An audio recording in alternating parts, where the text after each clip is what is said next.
Pero bueno, vamos a ir con nuestro siguiente invitado porque les cuento, si no lo han escuchado aún, hoy es el día de la celiaquía.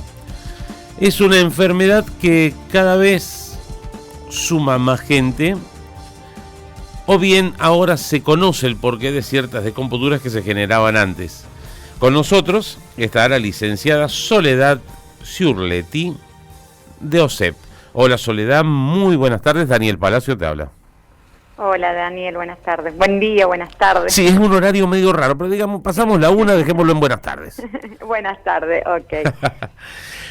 Soledad, bueno, hoy es el día de la celiaquía y comunicándonos con la gente de OSEP, nos comentó que vos estabas a cargo de un programa de OSEP.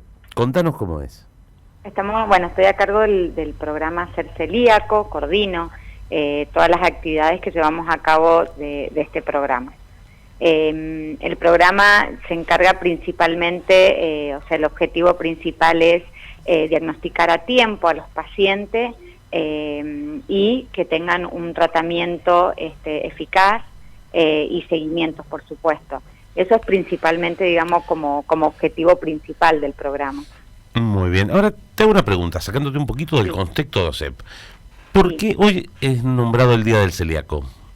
Te cuento. En realidad este día no se pone, no hay, digamos, no es por una fecha en especial, sino que en una convención, expertos en el tema, en enfermedad celíaca, decidieron poner un día para que se tenga mayor difusión, que se conozca sobre la enfermedad celíaca y bueno, de esta forma poder hacer tratamientos eficaces, diagnósticos precoz, que la mayoría de las personas también conozcan de qué se trata, porque el hecho de que el resto de las personas que no son celíacas, las personas que no son celíacas, conocen el tema, es muy importante para el celíaco también, porque los ayudan, los contienen, así que bueno, esa es la idea del Día Internacional de la Enfermedad Celíaca. Bueno, y contame, ¿ha aumentado la cantidad de celíacos que tratan ustedes porque, digamos, se ha desarrollado más la enfermedad o es porque se hacen más controles? Mira, en realidad el tema del diagnóstico ha aumentado los diagnósticos. No puedo decir de este año, del año pasado y este año por el tema de la pandemia ha reducido las consultas o los estudios para poder hacer los diagnósticos van más lentos. Pero sí habían aumentado el tema del diagnóstico por los conocimientos también que hay en los avances en el diagnóstico, ¿sí?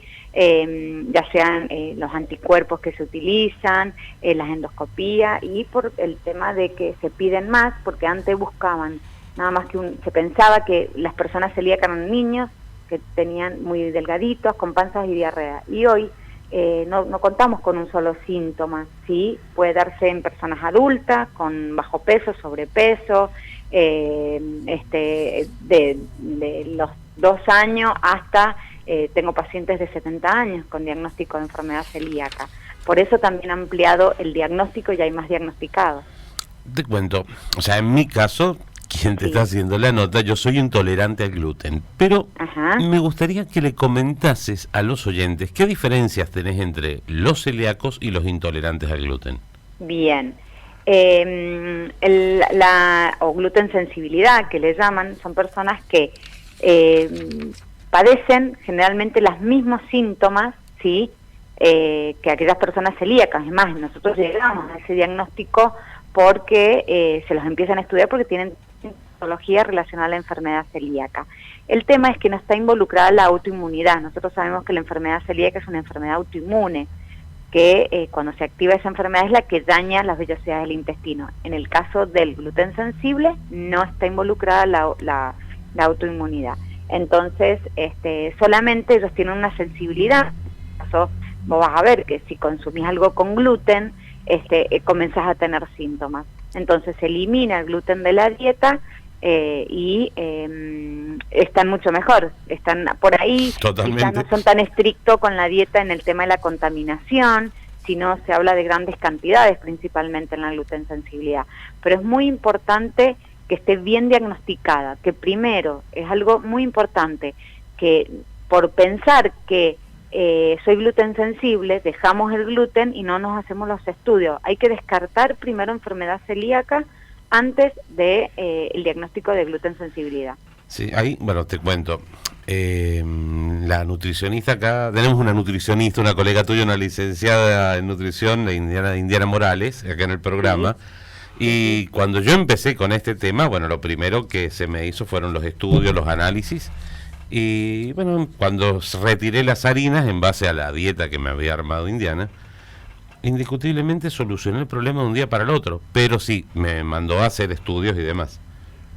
Claro, es muy importante. Nosotros tenemos estos problemas a veces porque la dieta libre de gluten se puso muy de moda, digamos. Se utilizó mucho como una dieta sana, se la daban como una dieta muy saludable, sana, y se la comparaba con vegetarianos y veganos. En realidad, el gluten que se encuentra en los cereales, de algunos cereales, y que eliminarlos solamente, los tienen que eliminar las personas celíacas, o en este caso los gluten sensibles, pero después de que hayan hecho el diagnóstico. Si nosotros eliminamos el gluten y después queremos que nos hagan un estudio, no vamos a saber si somos o no celíacos. Claro. Eso es muy importante, porque nos llegan los pacientes con mal diagnosticado o con que quizás son celíacos, pero como le hicieron el estudio y ya habían no vamos a esperar si son celíacos. Así que hay que tener mucho cuidado cuando empiezan con este tipo de dieta. Tengo otra consulta. ¿Cómo identifica una persona que puede ser celíaca cuando comienza la enfermedad? O sea, ¿qué síntomas empiezan a sentir o qué es lo que sienten que el cuerpo les provoca? Bien, perdón. Generalmente, como te estaba recién, podemos ahora en un síntoma, ¿sí? O, a ver, como se pensaba antes. Pero te voy a nombrar algunos que son los más clásicos. Nosotros lo dividen generalmente en tres partes. Con síntomas clásicos, que son los síntomas gastrointestinales, como diarreas o constipación, distensión, dolor intestinal, muchas veces también náuseas, vómito, osteotorreas. O sea, esos son los que más se relacionan en la enfermedad celíaca. También pueden presentarse con síntomas extradigestivos, ¿sí? Que son aquellos síntomas como, por ejemplo, como con una enfermedad, por ejemplo, una osteopenia, anemias, amenorrea, alteraciones que están, digamos que no son relacionadas en la parte gástrica, o pueden estar las dos juntas, pueden estar las dos, que tenga anemias, por ejemplo, la persona, y tienda a hacer diarrea. Eso se los pueden estudiar, descartar, digamos, una enfermedad celíaca, hay que estudiarlos. Y por último pueden ser asintomáticos, que muchas veces nosotros llegamos a estos pacientes asintomáticos. También hay asintomáticos. Asintomático, exactamente. Que nosotros, es muy difícil llegar, porque nosotros generalmente llegamos a estos pacientes se estudia el grupo familiar. Cuando uno de la familia es celíaco, se estudia a todo el grupo familiar porque tiene una base genética, ¿sí?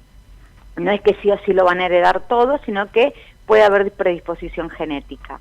También se les aconseja o se sugiere que se hagan los estudios de celiaquía a las personas que tienen enfermedades autoinmunes, como un lupus, artritis, las tiroiditis autoinmunes, diabetes tipo 1.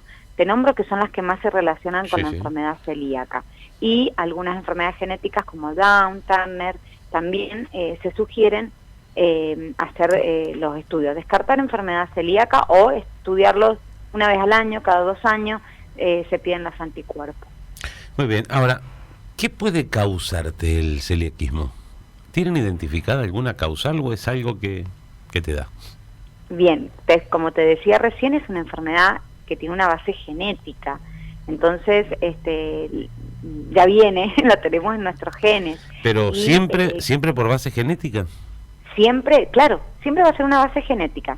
Si no tenemos la genética, no es enfermedad celíaca, ¿sí? Ajá. Puede llegar a ser una glutensensibilidad o alguna otra razón, pero siempre tiene que estar la base genética. Exacto, ¿sí? O sea, que alguien tuvo antes celiaquía, se lo hayan detectado o no en la familia.